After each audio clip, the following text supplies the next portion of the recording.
Good evening, sir. Yes, Miss D, what on? Nothing was tired. Oh Jesus, tell me about it. At 4 o'clock at 4 o'clock I didn't know the time, but I said that I was gonna go lie down a little bit because I've been going from morning. And when I look at the clock, as it says 4 o'clock, I said, Jesus, if I go lay down, so I go sleep, no class now going tonight because me now wake up. Sir, 4 p.m. 4 p.m. Yeah. Not too long ago. I said I was feeling tired, man, because I've been up responding to quite a bit of emails from students about their overrides and prerequisites and Soft and the whole gamut. So I've just been going and going and going and going and going and going. But I'm starting at 20 past. So I'm giving those guys 30 minutes more. Yes, sir. And then if it's you alone, we're going to start 20 past. All right. So go and go get your water and your juice and your popcorn and everything and get ready. All right, sir. Cool. Mhm.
Evening, sir. Evening, everybody.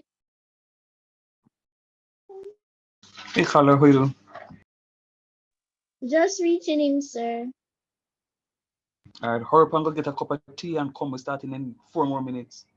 Okay, sir.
All right, it's now 20 past.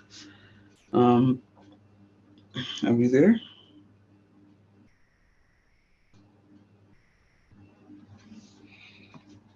Yes, sir. All right, so we had a look at our formula writing. How are we feeling as it relates to that? As in, you think if we take that maps, Right. somewhat, sir. Somewhat. All right. What aspect of it you think you didn't get? It's just I think to know if like whether the what you call them now, the metals or the non-metals, Mm-hmm. if they're like positive two, negative two, or positive one, negative one. If you know what I mean. Mm-hmm.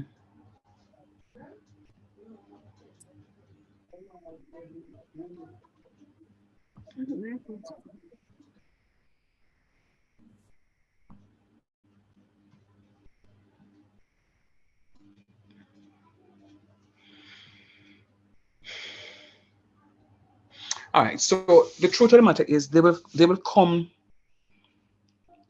a little bit more easier as we continue to work with them. But let me just give you a few just to do as a little warm up, and then we're moving into some um, conversations. I really need to move.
You may be wondering, sir, why are you so much aluminum? Because I recognize I did the calcium ones already. So, Start sharing your screen, you're not seeing it.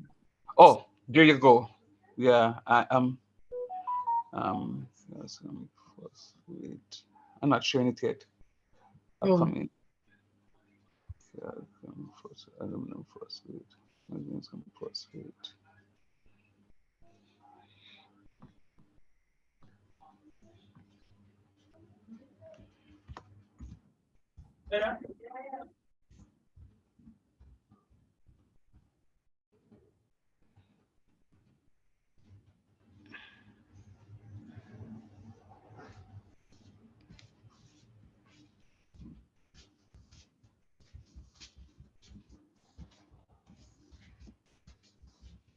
All right, so I'm giving you 6 of them to do. Let me go ahead and share screen. Um, Magnesium hydrogen carbonate. Um,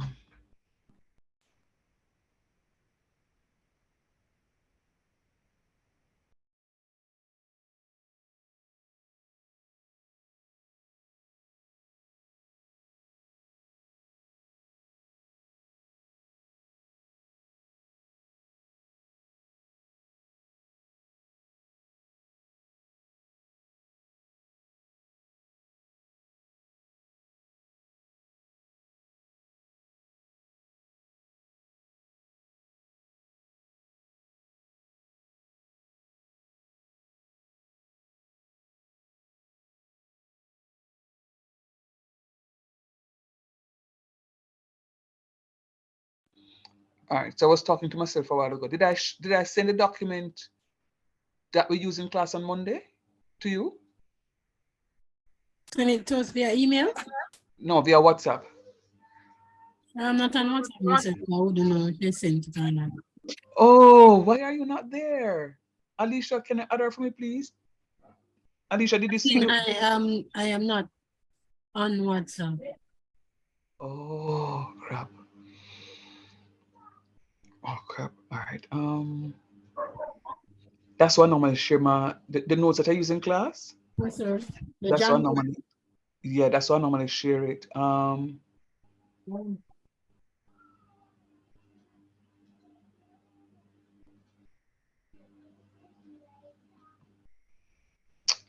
Oh crappy, crappy, crappy.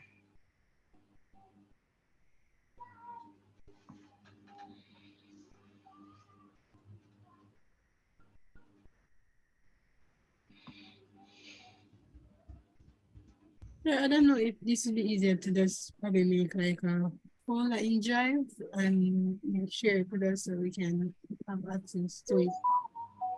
I don't know if that makes sense. Uh-huh. What do I do now? Sorry.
All right. Can you take a screenshot of this one, please, so that I can go back to the other slide and so you can see the charges on the anions, since you already know what the cations are.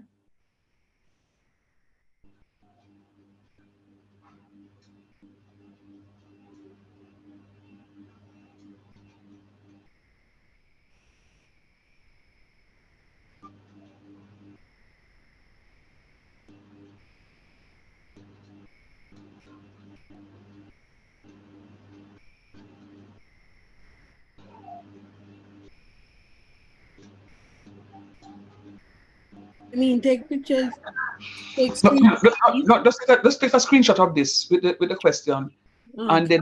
then I can just go back to this one with the anions, because you will need the anions, the simple anions and their formulas, to just go ahead and write those. So just take a quick screenshot of this one here.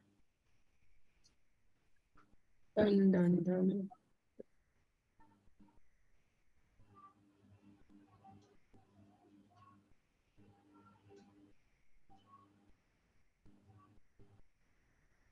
Yeah, I'm finished taking a screenshot. All right, good. I told Alicia to boil a cup of tea. Actually, gonna boil porridge. All right. You are there. Start working on it, please. I'll give you a couple of minutes. I'll give you about 10 minutes to work on those. So I'm gonna just rest those there so you can just continue for me.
Always stay.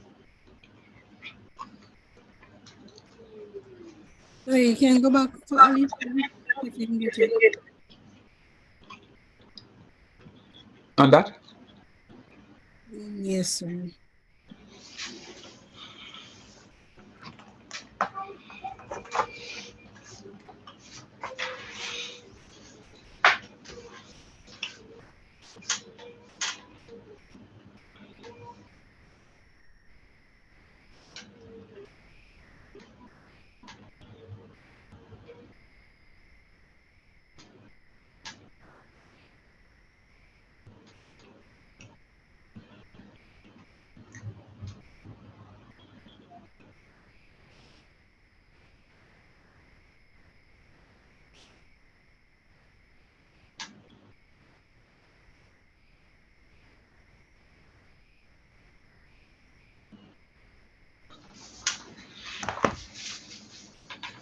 oh, I'm sorry for a minute.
So if I reach,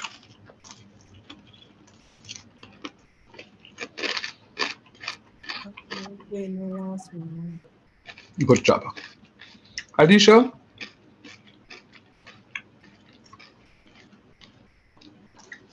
Yes, sir. is that the word? Yes, sir. Herb.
Sir, take time with them crunching there for me, please.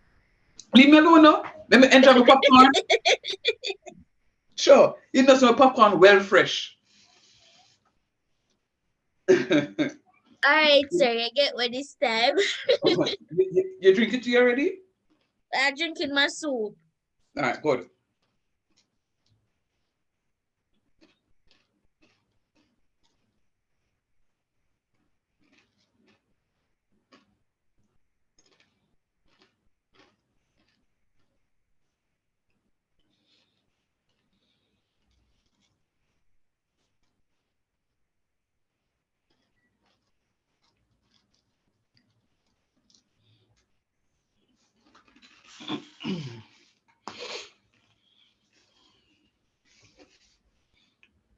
Duncan, you finish? Yeah, I think so, sir. Mm-hmm. Huh? Yes, honey, go ahead. I answered you. Go ahead with what I have. Say it again. Go ahead with what I have. Um, Give me half a second. Let me just find out something from Nisha. Have you finished your first one, Nisha? Sir, I finished the first two, All right. Okay. Um. and then your screen gone blank. All right. My screen gone blank. I'm still sharing. Yes, I'm seeing it now. Okay. All right. Give me half a second. Let me just um.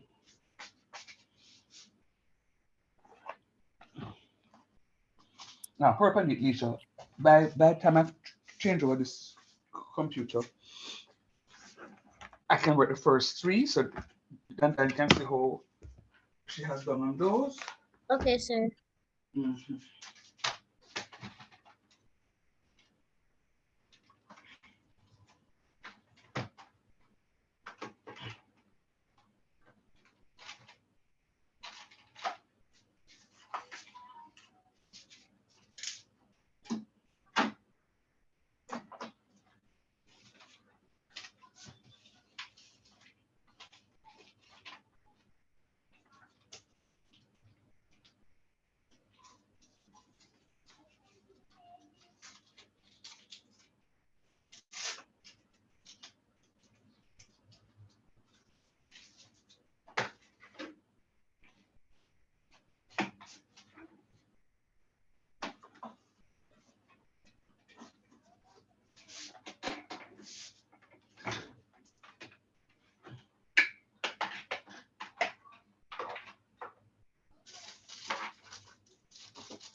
All right, so that is done.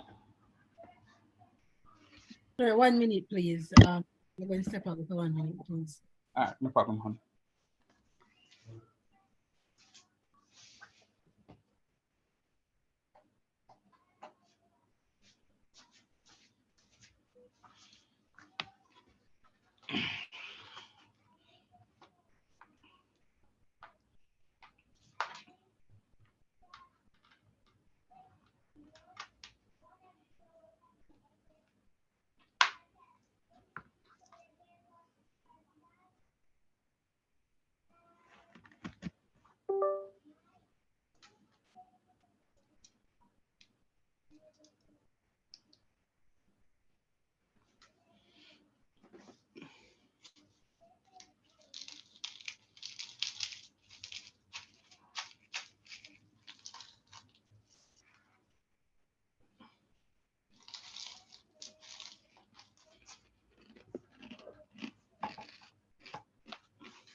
Come, Nisha, hurry up, because what I want to do is um, I need to move into another aspect.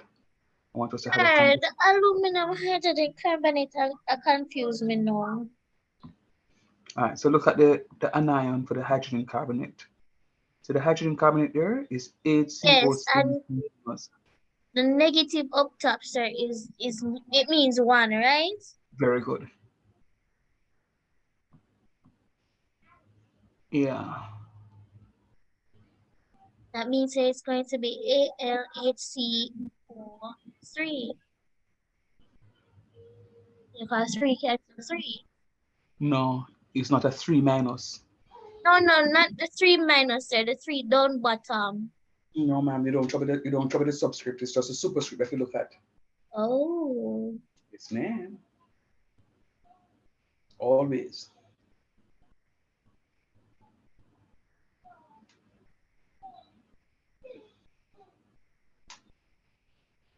Always. so it's going to remain ALHCO subscript 3 No, ma'am. What's the charge on aluminum? plus 3. Good. Oh, so AL open bracket HCO subscript 3 close bracket 3 Very good. Close bracket subscript 3. subscript 3. Sir. Mm-hmm. Very good. You now need to put this to long-term memory because you won't have the formulas in the exam. So you need to remember what the hydrogen carbonate is, the sulfate, the sulfide, the phosphate. You need to know those out of your head. That's why I'm doing it that way so I can practice better that way, sir. I All right. didn't do the drawing or diagram. I just try to do the cross multiplication along Nice. with the formula. Very nice.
All right, finished? None down your back?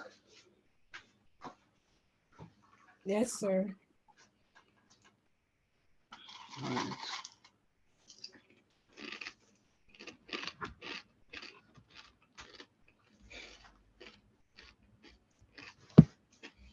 Let's go, let's go, let's go.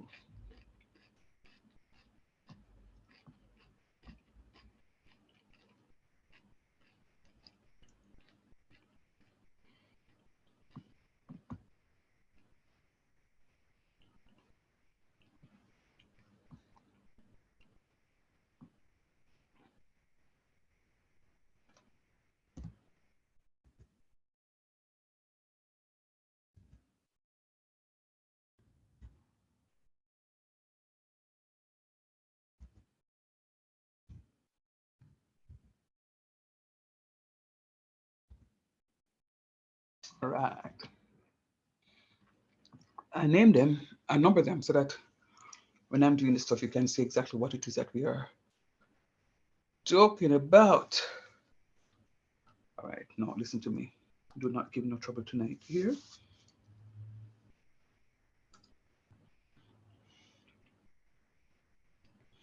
All right, so number one, aluminum is 3 plus, and the sulfide, SO4, is what? So two minus 3. 2 minus 3. For the sulfide. Yes. What is the sulfide? What is this? Is it sulfide SO4 or is it sulfate SO4? Is sulfate in Very good. The SO4. sulfate is the SO4 and the sulfite is SO3. All right. Put that there to see if you guys would have recognized it. But I like how you ball out quick. It says SO3 and that's a 2 minus. Agreed? Yes. No, sir. Yeah, why you have Not it really. down here, sir? Yeah. Remember we're doing a cross multiplication here. Oh, okay. So it's going to be AL2 open bracket SO3 close bracket 3.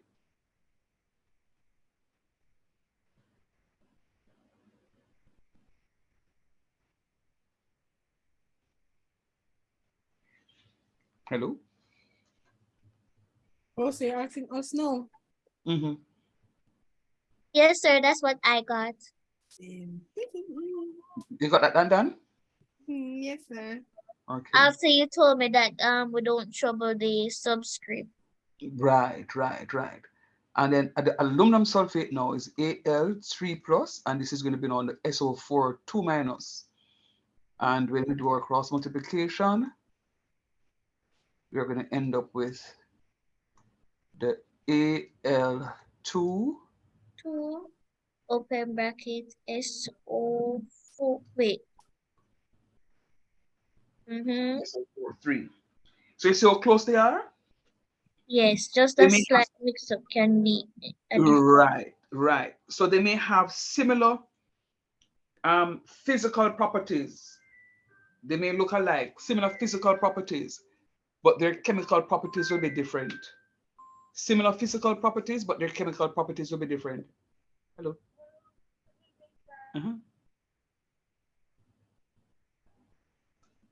Yeah, yes, Benico, go ahead. Yeah, you're not hearing me?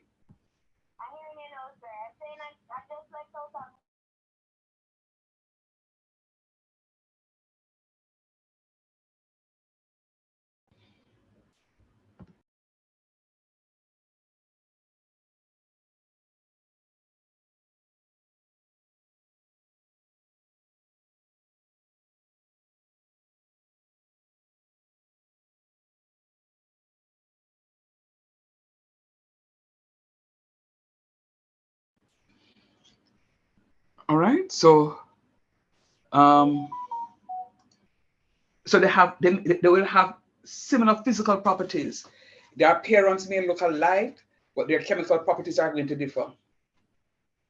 They differ slightly in their chemical properties. So the sulfate, sulfide, and as a matter of fact, the conversation that I really have to get us into tonight is going to be centered around that somewhat, about the slight difference, because that sulfate and sulfite, the sulfite is converted into sulfate based on an activity that we perform illegally in this country, and not only in this country, but right across the world.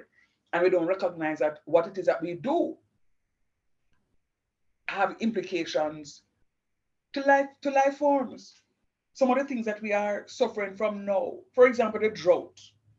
Do you believe that it's because of our practices why we are having a drought now? Yes, sir. Absolutely. Absolutely. What are some of the reasons why we are having a drought now? Name me some very obvious ones. Why is it that we're not attracting rainfall?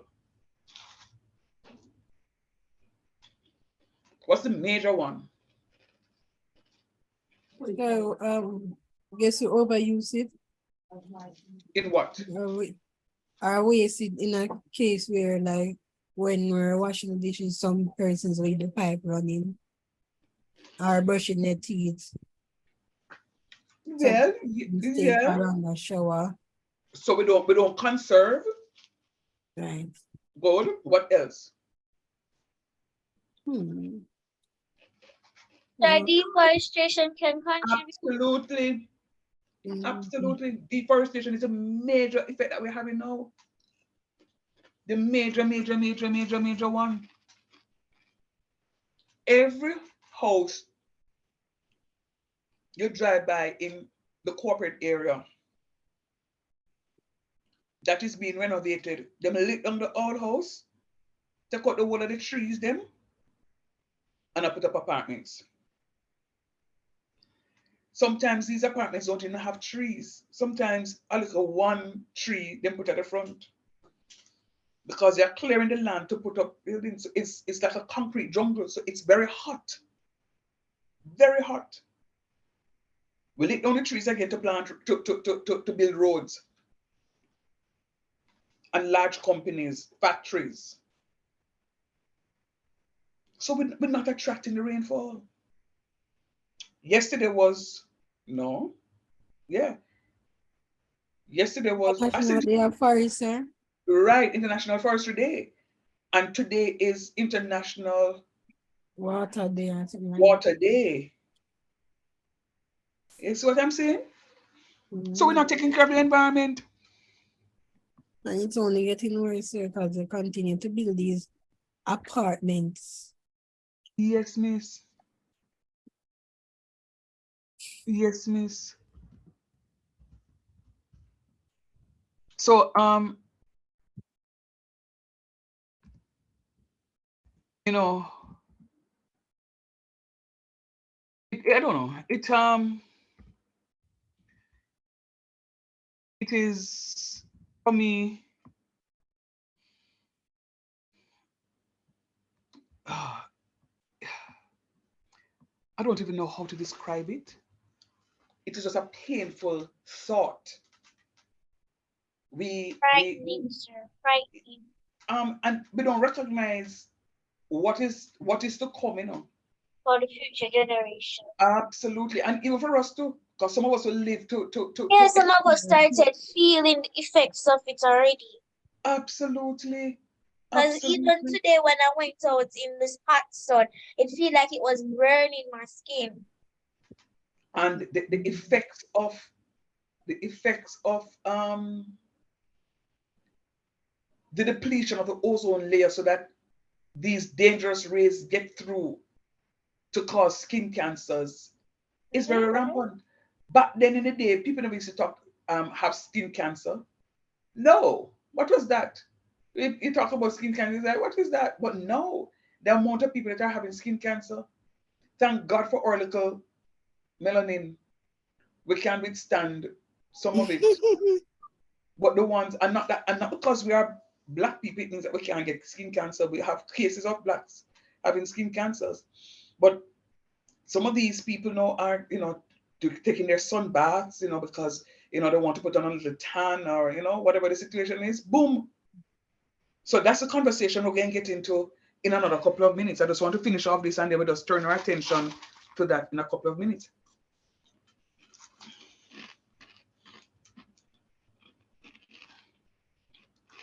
Here, sir, on the popcorn over Leave me alone now.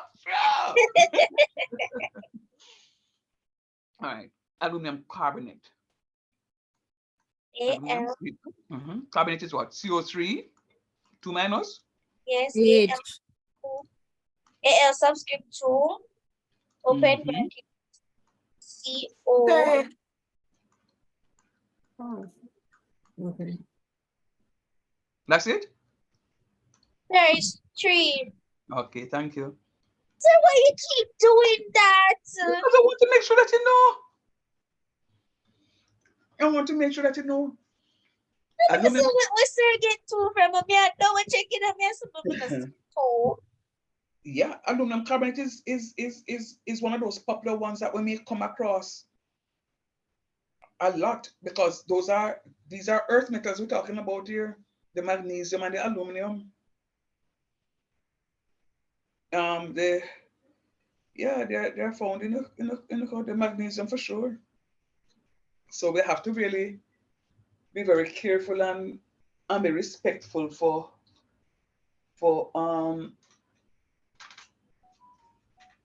these compounds. We encounter them almost every day. For sure, the magnesium and aluminum carbonate we encounter pretty much. All right. Numero cuatro, number 4.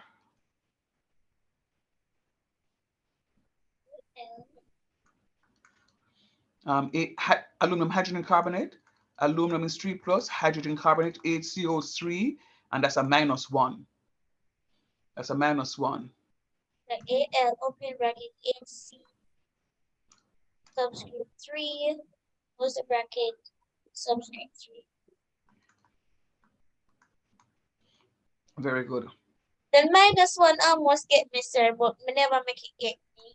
Very nice. Dan Hoisty. Sir, I have it in. All right, so the magnesium is 2 plus, and the phosphate is 3 minus.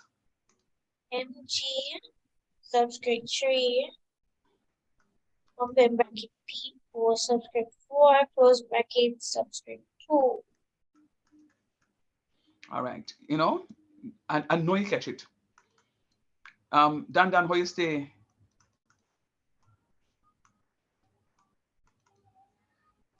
Based on Alicia's talk, I know she catch it. To be honest, I'm sorry, I did not do number 5 and number 6.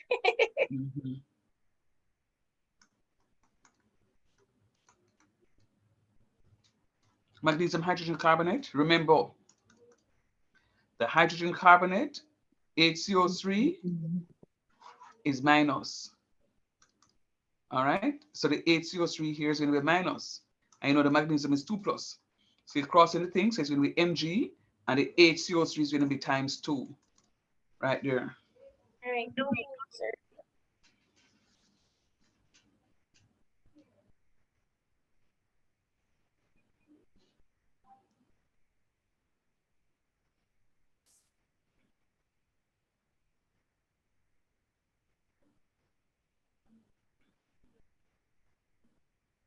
Yeah, that number, my 2 was at the top instead of the bottom. Which 2 is talking? HCO, where? Yeah, and then the 2. Thank you for your honesty, but you see it now though. Sir. Thank you for your honesty. Then go ahead, sir. All right. All right. So I'm going to take a break from that because I really need to get into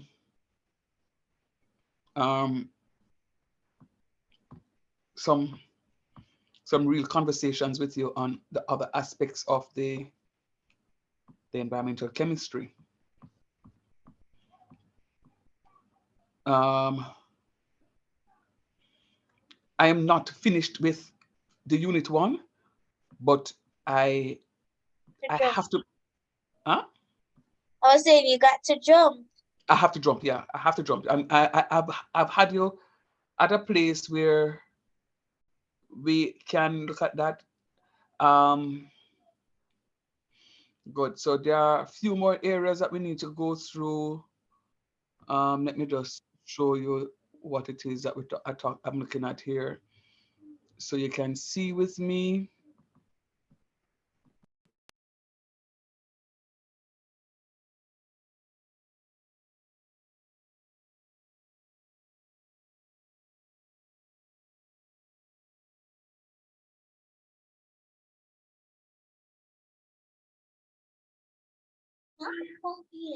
Perfume smell nice. Um, so so I would have done 1, 2. We differentiate between the properties of protons, electrons, and neutrons. True or false? Yes, sir. No? Yes, sir. Yeah, man. Describe with illustrations the structure of atoms of the first 20 elements of the periodic table. Have we done that? Yes, sir. All right, good. Relate physical properties of matter to the forces of attraction and energies of the particles. Have we done that? The physical properties of matter. Gases are widely spaced. Remember that figure that I gave you Yes, sir. with the True. red drawing and show you the Yes, stuff? sir. All right. The concept of chemical and physical change of matter.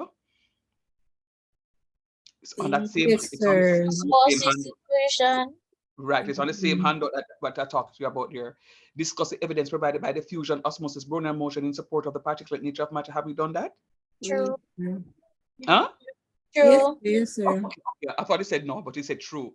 Oh, Explain the phenomenon of radioactivity. Remember, we looked at some radioactive stuff yes, sir. and their uses. Yes, sir. It, Yes, sir. Yes, sir. Yes, indicator, sir. right? The And it medical also uses. right, and it also take into number 9. And we're talking about differentiating among the ionic bond, covalent bond, and metallic bond. This is we're in this region now. We're in this region. So we're in the region of representing chemical change by balanced chemical equations. So before I give you the balanced chemical equations, we need to now talk about the ionic bonding, which is what we're on. Remember I told you? Yes, sir. Um, the ionic bonding, a metal and a non-metal, as in the case of sodium and chlorine. We talk about covalent bonding, metallic bonding. So covalent bonding would be like water. So I've not really shown you the bonding in the covalent stuff yet, because I'm really on the ionic. I don't know if, let me go back to my share. And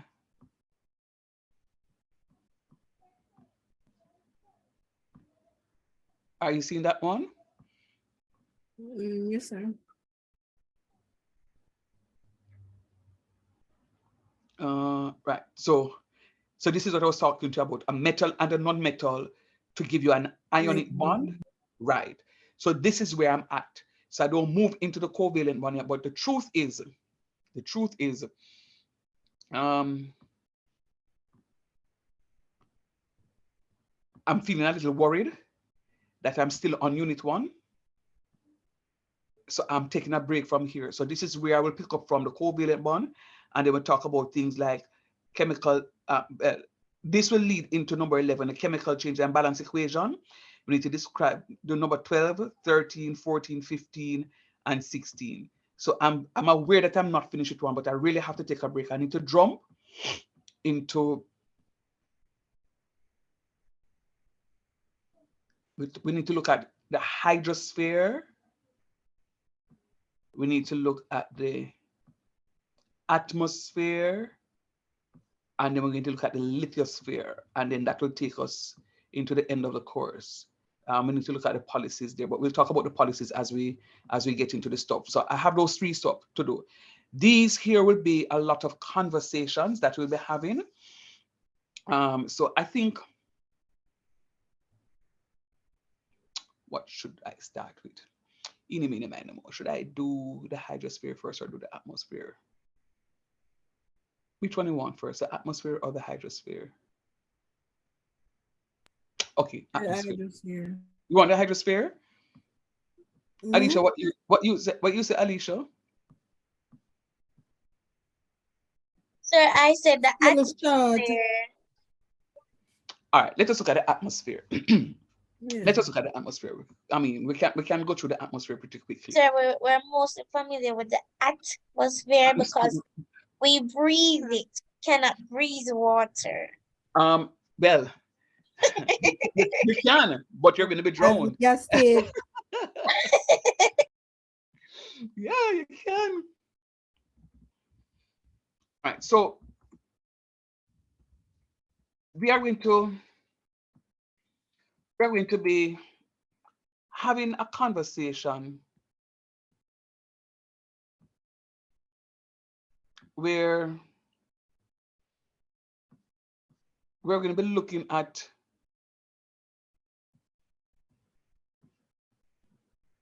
different things of the atmosphere.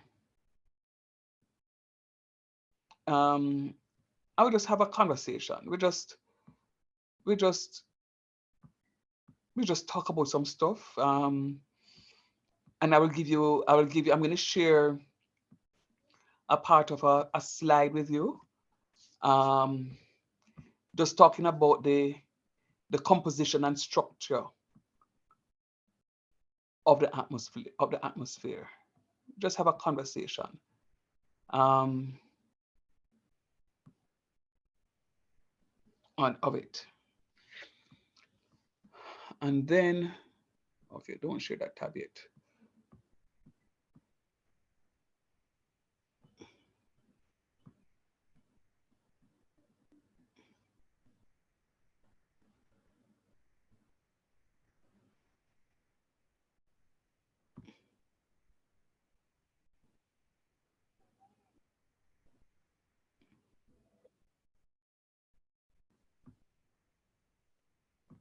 Are you still hearing me?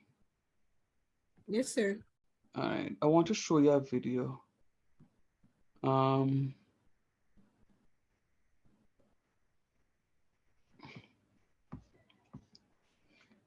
but it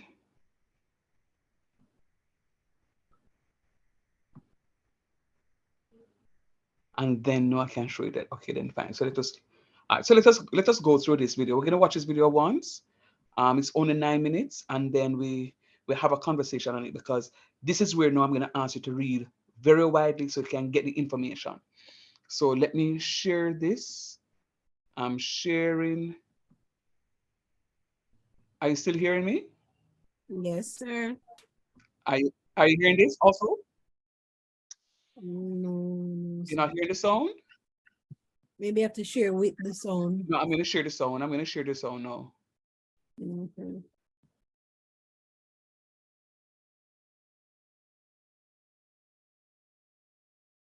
We will talk about the composition of the Earth's atmosphere and its characteristics. So, let's get started. Were you hearing it? Yes, sir. All right, good. Let me go back. Are you hearing it still? Is it start? Did it start, sir?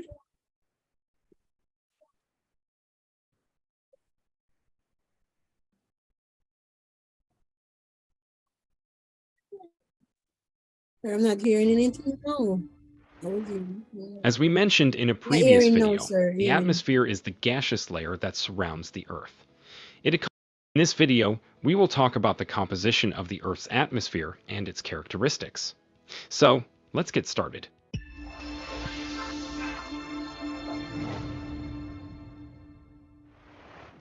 As we mentioned in a previous video, the atmosphere is the gaseous layer that surrounds the Earth. It accompanies the planet in its rotation and translation movements, serving as a kind of protective layer between the surface and space. More specifically, the mixture of gases that composes the atmosphere is known as air. Now, the atmosphere plays a very important role in determining the environmental conditions of our planet, since it provides the ideal conditions for the evolution of life and ecosystems as we know them. Among its main functions, we can highlight that it generates the necessary atmospheric pressure for liquid water to exist. It also absorbs a significant amount of ultraviolet radiation coming from the sun. And finally, it helps to dampen temperature variations during day and night. Now, an important property of air is that it is a compressible fluid. This implies that due to the Earth's gravity, most of the air is concentrated near the surface, in the lower levels of the atmosphere. This way, 50% of the air that constitutes the atmosphere is concentrated within the first 5 kilometers of altitude. 90% of the air is concentrated within the first 16 kilometers, and 99% of the air is below 32 kilometers of altitude. With this, it is evident that as the altitude increases, the air becomes less and less dense. However, despite the fact that below 32 kilometers of altitude we find 99% of atmospheric air, the truth is that above this level we still find molecules of air, but they are very spread apart. So, at this point you might be wondering, where does the atmosphere end? Or, in other words, what is the altitude at which we find the boundary between atmosphere and space? Well, actually, there is not an exact level that defines this boundary. This is because as we go up in the atmosphere, the air gradually becomes less and less dense until we eventually reach space. However, from an aeronautical perspective, the Kármán line is often used as reference for this, which is at an altitude of approximately 120 kilometers. Using this line is useful because below this level, the spacecraft re-entering the Earth begin to experience significant atmospheric effects. However, we must clarify that above this altitude we can still find air, but it is so widely spread apart that in practice it does not have any significant influence on larger objects. Now, in this order of ideas, we could think that due to the Earth's gravity, in the lower levels of the atmosphere, we would find the heavier gases, such as oxygen or carbon dioxide, while in the upper levels we would find the lighter gases, such as helium or hydrogen. However, the truth is that in practice, this just does not happen. This is because the Earth's rotation, the friction with the surface, and the temperature variations force air to circulate and mix constantly, which is known as atmospheric circulation. This constant atmospheric circulation in search of equilibrium, especially at low levels in the atmosphere, causes the gases to mix with each other. This way, we obtain a mixture of gases of fixed proportions from the surface up to an altitude of about 70 kilometers. Above this level, the atmospheric circulation is not as significant, so at higher altitudes gases begin to separate due to gravity according to the weight of each element, leaving the heavier gases at the bottom and the lighter gases at the upper levels. With this being said, since air operations are carried out in the lower levels of the atmosphere, let us look at the composition of this mixture of gases found near the surface. The air here is composed of 78% nitrogen, 21% oxygen, and 1% of other gases such as argon, carbon dioxide, neon, helium, ozone, and others. It is important to note that since we are talking about a mixture of gases, it means that they do not react chemically with each other, maintaining their original form as inert gases. Now, we must emphasize that this is the composition of a dry sample of air under ideal conditions, because in practice, in the lower levels of the atmosphere, the air also contains water vapor, which is known as humidity. Water vapor is simply water in its gaseous state, and therefore humidity is the measurement of how much water vapor is contained in a certain volume of air. To get an idea of how significant its presence is, the water vapor content in the atmosphere at sea level normally varies between 0 and 5%, depending on factors such as air temperature or the geographical characteristics of the area. Now, since humidity depends in part on the air temperature, as we go up in the atmosphere and the air temperature decreases, the humidity also decreases, so that above an altitude of 10 kilometers, the presence of water vapor is minimal. Now, in practice, apart from water vapor, the air also contains tiny little solid particles in suspension, known as aerosols. Here we can highlight things like salt, sand, dust, smoke, and ash. And even though in many cases these aerosols are invisible to the naked eye, their presence in the atmosphere allows the formation of clouds, fog, snow, among other meteorological phenomena. This is because these tiny little particles act as condensation and freezing nuclei, but we will talk about them in more detail in a future video. Now, as we just said, despite their low concentration in the atmosphere, water vapor and aerosols are responsible for most atmospheric phenomena. Actually, the study of the vast majority of meteorological phenomena, is based on the analysis of the behavior of water in the atmosphere, whether it is in liquid, solid, or gaseous state. However, although they contribute substantially, these are not the only factors that condition the Earth's climate, as there are also those known as greenhouse effect gases. Here we can highlight carbon dioxide, methane, or water vapor, which allow us to have adequate and pleasant temperatures for the evolution of life and ecosystems.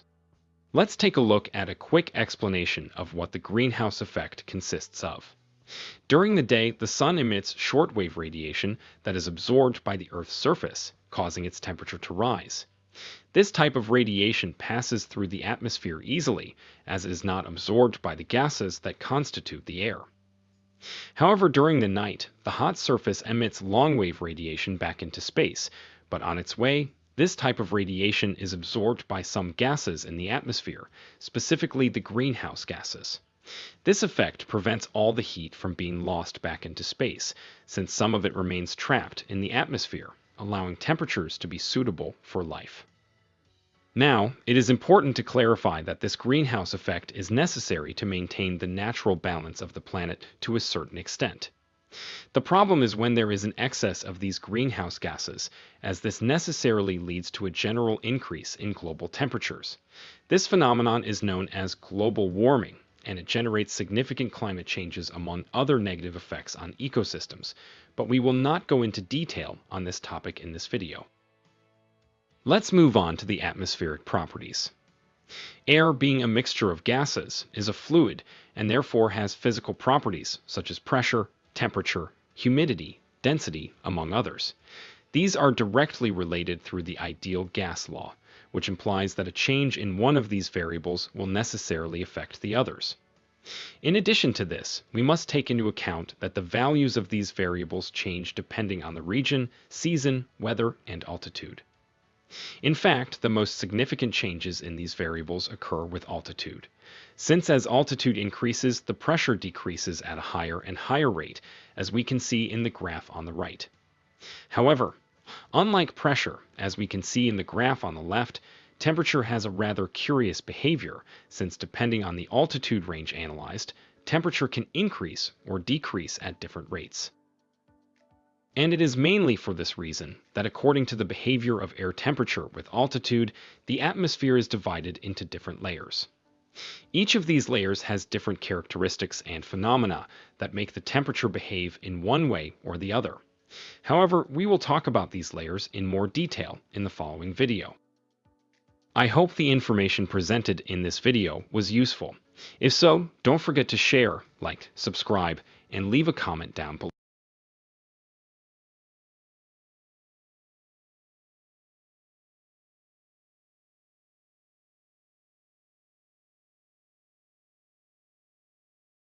All right. Interesting or not? Very interesting, sir, but a lot of info to take in. And don't worry about it. And that's why you'll have the video to watch and pause and look at and watch and pause again and look at and pause and watch and look at. Now, so that's what I wanted to do. I just wanted to sort of strike your thought processes, your imagination, to invoke some levels of conversation, on the whole business of things. Because as Alicia says, it's a whole lot of things come out in it. You learn that the atmosphere has several layers. Did you know that the atmosphere has several layers? Yes, sir, by watching astronomers' movies. Mm-hmm. Can you name one or two of those layers? I think I saw thermosphere or something like that. The thermosphere, yeah. I think that's the highest one. The highest one, yeah. Which one? No. Which other one? Meteorosphere or something like that. Whatever word. The mesosphere. Yes. Mm-hmm. I didn't. The stratosphere and the stratosphere is between the meteorosphere, sir, or below the meteorosphere. All right, good. So you're watching, right? And the thermosphere. All right. So we have 4 different layers. But guess what? A lot of people thought that the ozone layer was one of the spheres. Is it a sphere?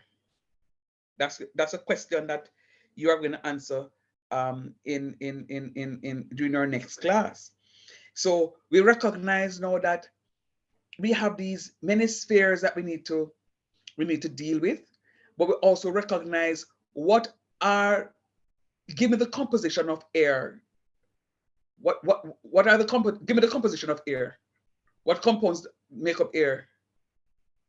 Oxygen, hydrogen, carbon dioxide, and many others. All right. So that's what it said to you. Well, they say that there's more in the air itself. What percent of nitrogen is in the atmosphere?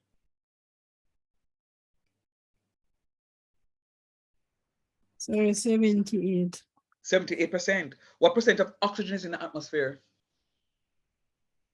21. Right. 21. That's 21 and 78. That's 99. And then the 1% makes up which one now? Aluminum.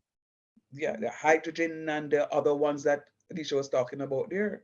Right?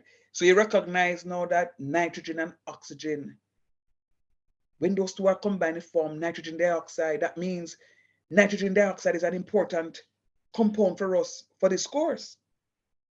We need to know how to, and nitrogen dioxide, of course, is a gas because there are two non-metals. So that means that the bonding taking place there will be covalent. You follow what I'm saying? Yes, sir. So there's no giving up of anything. This one like a share. So anywhere the nitrogen go, remember say the oxygen going to go there too. Because oxygen is saying, no, bossy, I'm not giving it to you. And nitrogen say, well, me not you neither. And them say, okay, fine, we just turn twin. Right? So it forms a nice little bond. We need to look at how we need to be able to draw the bond. We need to be able to explain the bond.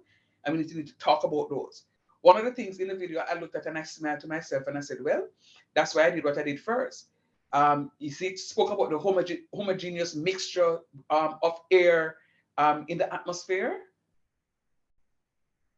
Anybody saw that? Repeat what you said a while ago, please. Yeah, I think I glimpsed it. Yeah, when they spoke about a homogeneous mixture of the particles in the atmosphere. Homogeneous. Yeah, it came right after the global warming. Right, Yeah? right. Okay. So I had to, it's a good thing that I went through that term with you so that you know what homogeneous is. Or else you'd have said, boy, what am I talking about right there, sir? So you'll see that a lot of things are constituents are in the atmosphere. So when people burn, for argument's sake, those smoke particles are in the atmosphere, right? You're going to have water droplets in the atmosphere. You're going to have all these other things in the atmosphere. And sometimes some of those chemicals that we burn and we cause them to become free radicals because we're breaking the bonds, they form in the atmosphere and become very toxic and cause sometimes, in some cases, death because it is cancer causing, right? So we'll get to that conversation somewhat later because we talk about the effects of burning, what burning does, what it does not only to the environment, but what it does to human, the environmental aspect of it or the environmental impact. We also need to look at how it affects one's health. Is anybody in the class asthmatic? No, it's not me. Okay, praise the Lord. Because those persons who are asthmatic now are the ones who we are particularly concerned about when it is that people burn, because they are going to be having respiratory illnesses. All right. So let me see if I can go back 1 minute. Where are you? Where are you? Okay, you're right here.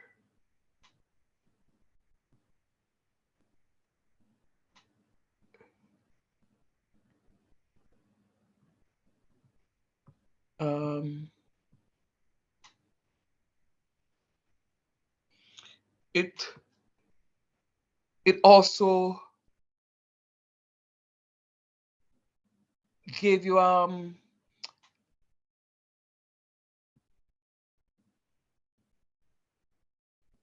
there's something I was going to ask you and I miss it. Okay, hold on. I think this is it.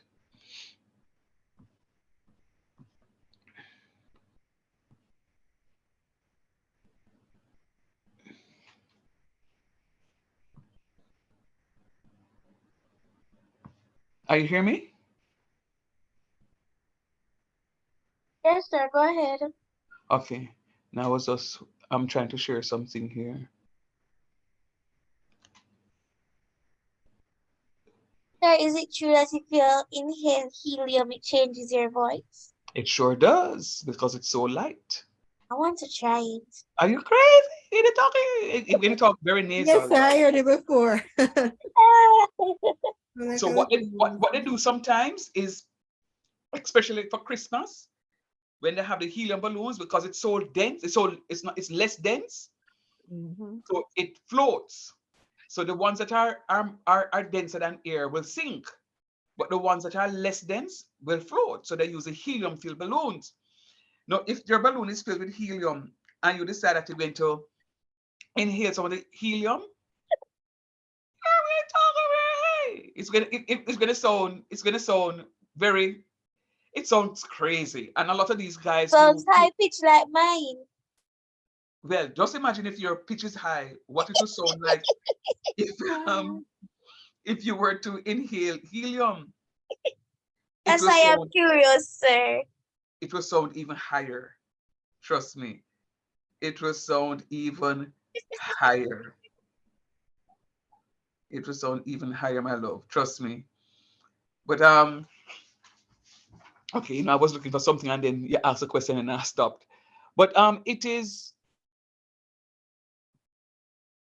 it makes very good reading, and what it also does, it gives us an understanding. Okay, this is it. Um, are you still which screen are you seeing, guys? Are you seeing the video screen still? Yeah, the video screen. Okay. Are you hearing me? Yes, sir. Can you hear the video when it's being played a while ago? So you'd have to play it first to hear it. All right, hold on, 1 minute, hold on. Could you hear it a while ago? No. All right, never mind. I'm going to send the video to you so you can look at it again. But just look at it. So this is the surface of the Earth here, and then now at about 70 kilometers at higher altitude, gases begin to separate according to the weight of each element. So when you have your mixture of gases, so you have a homogeneous mixture. Remember what a homogeneous mixture is? What is a homogeneous mixture? It's it one. It's uniform. Right. Good. Uniform. So you have that sort of uniform mixture taking place. Now, as you increase your height, which is your altitude, as you increase your height, what happens is that the heavier gases will almost fall Will out. sink. Right. But it does so at about 70 kilometers. Mm-hmm. And then the lighter gases will go. So it comes back to what Alicia asked about. Sir, is it true that helium will cause you to change your voice? Yeah. Helium is very light. You remember it's the second element in the periodic table. Hydrogen, then helium, Mm-hmm. right? So and these are separated as it relates to their weight. All right. So the lighter gases, so hydrogen will go up and separate into its component. So would helium will go up and separate in its component. So that's why when you have a helium-filled balloon, it oftentimes floats in the atmosphere. It floats and it floats and it floats and it floats because of its density. It's very light. It's much lighter than air, so it floats up. So, you know, so the question that I want to ask you, but not for you to answer it now, is do you believe that we could survive living, well, when you look at the structure of the atmosphere, do you think that well, you may be able to answer this next class, but when you're thinking of what it is that we watched just now, do you think that you can live into higher altitudes? Not without armor. Not without who? Armor, you know, the glass tube where they fill it up with oxygen and the Okay, oxygen tank behind them very, and all of very that. good. Very good. And tell me why. Why is that important? Sir, because we cannot breathe hydrogen for too long. Because Okay. our bodies need oxygen. So you're following the conversation. That's it.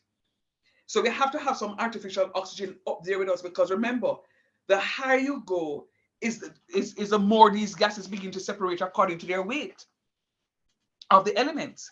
And our bodies are accustomed to oxygen. Oh, absolutely. But remember, air is a mixture. Yes, sir. But it Right. mostly intakes oxygen Oxygen. and let out carbon dioxide. Right. So don't believe that you can be, and this is why I don't know if it has ever happened to you, but whenever I go overseas, Halliwell. not even Hollywell, but whenever I go overseas, um, my breathing feels different. Yeah. Yep. It feels very different.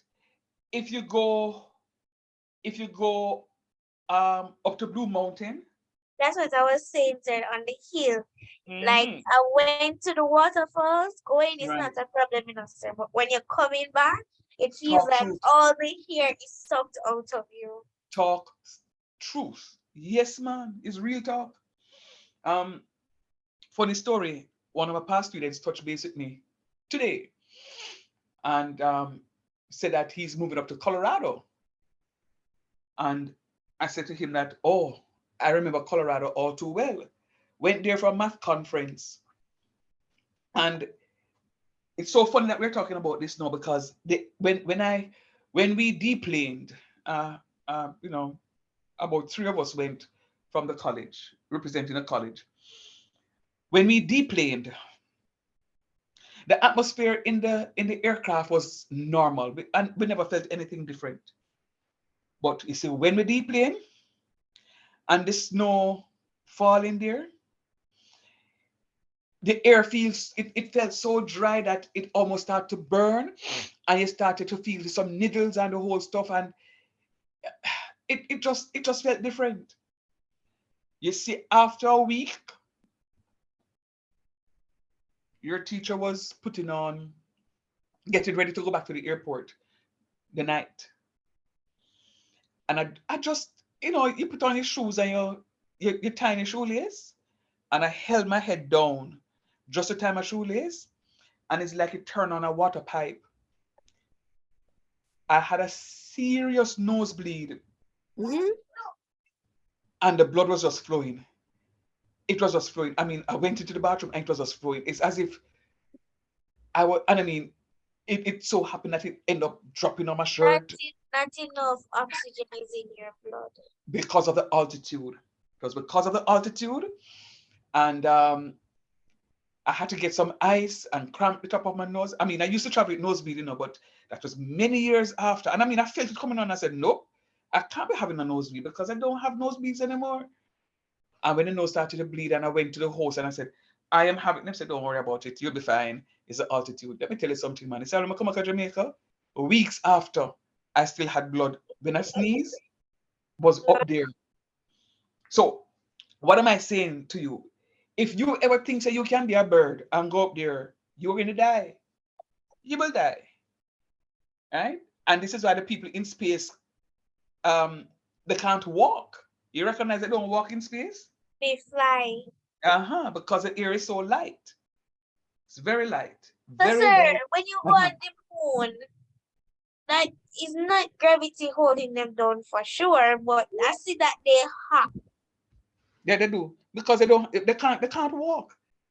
It's not like us here on Earth. You know, we are the bigger boss down here, saying on Earth. You understand? Life form exists down here. Can we have life form existing up there? Difficult. Maybe. Very difficult. So people say that they're seeing stuff out there, but you can't have, just like how man can walk up and down up there, down here, them can't do that up there, so right? Because the air is important. So I'm saying to you, if this air is so important, why aren't we taking care of it? It's because so I guess they want to die, but I don't want to die. Not yet, actually. Yeah, but the point though is when I say They to probably don't have they're not aware they how Or are, knowledge of it is until it actually reach. And then that would be too late, sir. let me ask you a question. Do you think our environmental agencies are doing enough advertisements about? Nope. Okay, you said no. Let me ask you a question another way. Have you ever heard the environmental agencies on radio, even a commercial or otherwise, talking about taking care of the environment, preserving the environment? yes. I heard like the recycling partners. Not just recycling. Yeah. If you were actually listening on the radio during transportation to and from work and on the road, like little trips around Jamaica, you'll actually hear them. You would actually hear them saying a few things about the environment, and then after that they move on to another advertisement. Then All I right. don't think people will hear it, but if you hear too late, it miss you. So what I heard Dan Dan say a while ago is that you don't listen to the radio. That's what they said, Dan Dan? No, sir, I said I listen to the radio. Oh, okay. I thought you said that, or you don't listen, because I was about to say that maybe that's a part of the problem that we have now, because people may not want to watch television because they have their smartphones, so they can go on Exactly. TikTok Technology. and we call it, and watch the clippings and instead of watching the full stuff on the thing. But And even during those little clippings, they have the ads, and they don't watch the ads. They just sit down, make it pass away, and then they go back to the clippings. but let me ask you though, do you think, have you ever gone on social media where you see one of those pop-up advertisements coming and talking about the environment? Yes, sir. Many times. Many times. Okay. Most So of them are international. whether or not local or international. You remember, I never said local environmental agencies, I said environmental agencies. So whether local or otherwise. So let me ask you the question now. And I am going around this mulberry bush because of what you asked earlier, Dan Dan. So do you think that the populace here in Jamaica knows about the environmental impact, what our actions are causing the environment? You think the layman have an idea? Says what it is? Huh? I think they're ignorant to it. When you say ignorant, I think so too. They know stuff. They know that they're not supposed to burn the bush. They're not supposed to do this, but they still do it anyways. They ignore it. They ignore the important information that they already know and go against it. So I think they're ignorant to that. Do you think that some of these persons who smoke, for argument's sake, know the health risk in smoking? Yes, sir. It's even They on know, but they do it on for the the box. pleasure. But they still do it. They still do it. Yes. That's the point I was trying to make to you, Dan Dan. That sometimes they, even though it is in front of them face, they still do it. Doctor tell them and them still do it. It is, I mean, and when it becomes very detrimental now, there is no turning back, because the doctor said, well, because of the smoking, COVID is here, and your lungs, if you catch COVID, will collapse because you damage your lungs because of these many years of smoking. And he said, Jano, really? I look how long that got him for stop smoke. So you're trying not to catch COVID now, because if you catch COVID, you know exactly what will happen to you, right? But we are very reactive. That's the point I'm trying to make. We are very reactive. We know we're not supposed to, but yet still we're doing it. But let me ask you, because as we speak about the environment, and I'm jumping here, this is just an introduction as to what we're talking about, because what I'm trying to do is to get you excited about it, so it is that you can go and read. So we're talking about the atmosphere. And you'll recognize that the atmosphere is linked to the the hydrosphere, and is linked to the lithosphere. Now, in the atmosphere,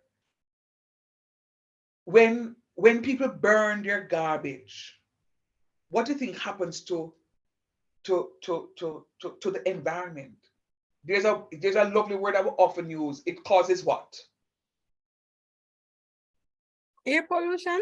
Air pollution. Yeah, man. Everybody know about air pollution, right? It causes air pollution. So let us have a conversation now.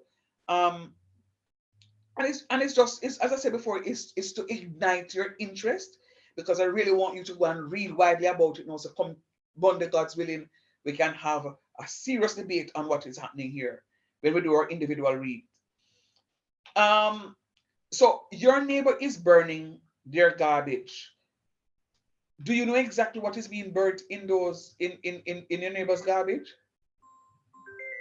No, sir. No, because what happens sometimes is that they burn Yeah, carcinogens. okay. Is what I'm saying? Yes, sir. They burn containers, that plastic containers that are carcinogens, they are cancer causing. They burn chemicals that when these chemicals are heated up, it sends off these free radicals. And these free radicals, what they want to do is to get into your nostrils, to latch on to the oxygen inside of the oxygenated part of your blood. What it does, it depletes the oxygen level inside of your bodies and cause you to choke. And you may die. They don't see it. You know what they see? Them getting rid of them garbage. Do you agree with me? Yes, sir. Yes, sir. Now, we need to, as environmentalists, because some of you may very well get your job working as an educator, an environmental science educator. You may seek employment at the at NSWMA. One of the things that we must do is to public education is very important. Yes, Dan, I agree with you. Public education is very, very important. And we need to get them to understand that we need to recycle, we need to reuse, or waste. It doesn't make sense for us to send our peels to the dump. And you may say, but sir, that is a lithosphere. Yeah, I can't separate it, because when it goes to the dump, when they empty at the dump, the landfills, we're talking about the lithosphere there. But what happens is that when the landfills are burned, we know talk about the atmosphere, true or false? True, sir. Mm-hmm. And when at the landfill, when all of these chemical stuff are being dumped, batteries, um, chemical containers, rubbers, plastic, it's all of those tiny particles, they form the 1% of other gases in the atmosphere. And sometimes these are what cause us to have cancers. we must stop the burning. People don't recognize that we're supposed to stop because they want to advance their own agenda. Me want my yard clean at the expense of damaging the environment. So look at that. The composition of air is 78% nitrogen, 21% oxygen, and that 1% gas. The other 1% are other gases, carbon dioxide, argon. Right? Now, one will say that when COVID came in, people started breathing in more than 0.03% carbon dioxide because we had these masks on our face and we're breathing back in the carbon dioxide that we would have exhaled. Anybody agrees with that? Yes, sir. True. Yeah, man, because, when COVID was very ripe, I could hardly breathe, sir. I feel like I was dying. It's the first mask that I bought. I was laughing to my mother the other day. The first mask that I bought, when somebody claimed, oh, we're making masks and these are what we're supposed to wear to prevent from COVID. Me run go buy one. You know what me call it now? Dishcloth. The mask, thick it. But I look at it and I said, really, Sir Shan? This is what you are really wearing? I have it right now as souvenir. The first mask that I bought. I have it right now as souvenir. Right now as souvenir. It is. Hold on 1 second, guys, please. Yeah, I'm finishing now, but I'm going to start another one. I call it between classes. That's what I'm calling about.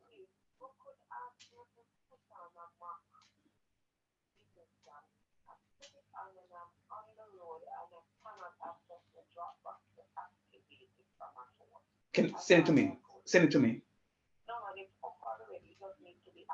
All right, we'll do.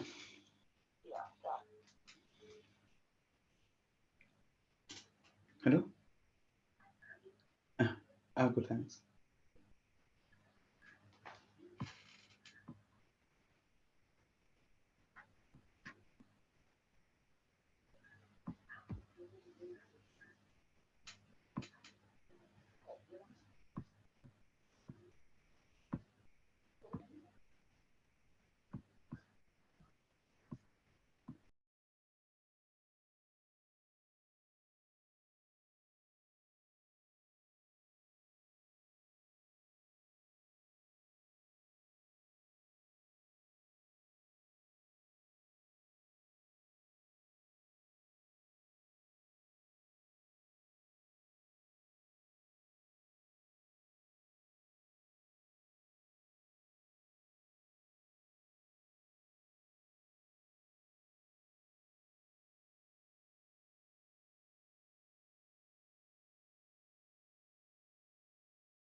All right, guys. So, in essence, sorry about that.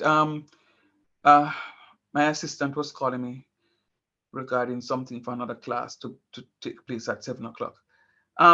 So, do you think this is interesting? Do you think that this will spark your interest to go and start reading? Even before teacher asks you to read, that you'll want to go and find out more about what is happening to the environment as it relates to the atmosphere? Yes, sir. Yes, sir. And in particular, pollution. Mhm. Now, the final thing I'm going to say to you, because you may have a class and I have another one after, is for the exam, you're going to be given a case study. Now, the case study is going to be anything from the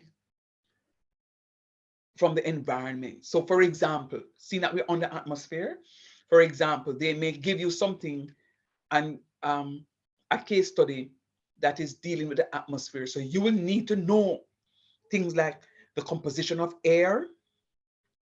You will need to know these other gases. You will need to know the gases that form the greenhouse gases. What are the greenhouse gases? So is it carbon dioxide? Carbon dioxide is one. No, nitrogen? No.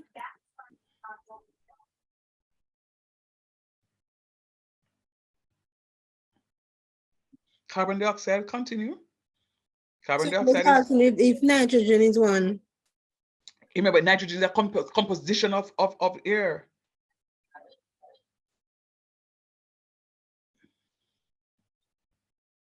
What about the methane gas? Methane is one, very good. And water vapor, Oh, right? Among other gases. So yes, you're gonna have some traces of nitrogen and other gases there now. But remember, because nitrogen is 78% composition, so you will have some traces of those. But the main gases, the main greenhouse gases are carbon dioxide, methane, and water vapor. No, the combination of those three something wicked. So without even asking you to do anything for me, I know that as environmental studies students, you are going to be reading. So come next class, we can have a fulsome conversation. You can show me equations. You have enough now. Yes, I know that we don't do the covalent bonding yet, but what I'll do is where I'm at just now, when it's time for us to write the covalent bond with the nitrogen and the oxygen as one of the composition of gases in the atmosphere, I will show you the covalent bonding. Fair enough? yes, sir. Man. So please, I trust that you're going to read and try and get as much information as possible so that we can get this thing over and done with. Remember, we spent a lot of time waiting on people to come to class and all the stuff. So we have to move quickly now so we can catch up to finish up the syllabus. All right? Yes, sir. All right. All the best. Take care. Right, sir. Wow. Bye-bye. Yeah.